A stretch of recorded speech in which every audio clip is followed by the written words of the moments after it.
विक्रमादित्य और जादुई सिंहासन दृश्य एक। विक्रमादित्य का दरबार। राजा विक्रमादित्य अपने दरबार में बैठे हुए हैं। उनके चारों ओर मंत्रीगण, सभासद और सैनिक खड़े हैं। एक वृद्ध साधु दरबार में प्रवेश करता है और हाथ जोड़कर राजा को प्रणाम करता है। साधु: महाराज, मैं एक गुप्त रहस्य बताने आया हूं। एक जादुई सिंहासन है जिसे स्वयं देवताओं ने बनाया है। विक्रमादित्य: जादुई सिंहासन? कहाँ है वह? साधु: एक घने जंगल में, धरती के नीचे दबा हुआ, लेकिन उसे प्राप्त करना आसान नहीं होगा। दृश्य दो।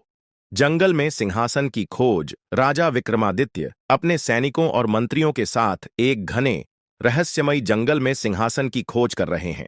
पक्षियों की आवाजें गूंज रही हैं और जंगल रहस्यमयी रोशनी से भरा हुआ लगता है। अचानक वे एक विशाल वृक्ष के नीचे दबा सोने का सिंहासन पाते हैं। सैनिक: महाराज, यह देखिए, सिंहासन। विक्रमादित्य: यह तो दिव्य प्रतीत होता है। दृश्य तीन। पुतलियों का सवाल। जैसे ही विक्रमादित्य सिंहासन पर बैठने लगते हैं, अचानक उसमें जड़ी 32 नक्काशीदार पुतलियां जीवित हो जाती हैं। एक पुतली बोल उठती है और राजा से उनकी योग्यता पर सवाल करने लगती है। पुतली: रुको राजन, क्या तुम इस सिंहासन के योग्य हो? विक्रमादित्य आश्चर्यचकित होकर: तुम कौन हो? पुतली: हम इस सिंहासन के रक्षक हैं।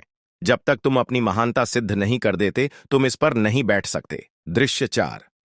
पुतलियों की कहानियां। एक एक करके पुतलियां महान शासकों की कहानियां सुनाने लगती हैं। राजा भोज, हरिश्चंद्र और अन्य न्यायप्रिय राजाओं की गाथाएं।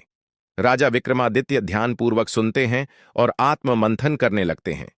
पुतली: हर राजा की महानता उसके न्याय, दया और त्याग से मापी जाती है। क्या तुम भी इतने ही योग्य हो? विक्रमादित्य सोचते हुए: क्या मैं सच में इन महान राजाओं की तरह हूं? दृश्य पांच।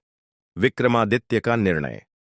जब सभी 32 पुतलियां अपनी कहानियां सुना चुकीं, विक्रमादित्य को एहसास होता है कि सच्चा राजा वह है जो खुद को निरंतर सुधारता रहे।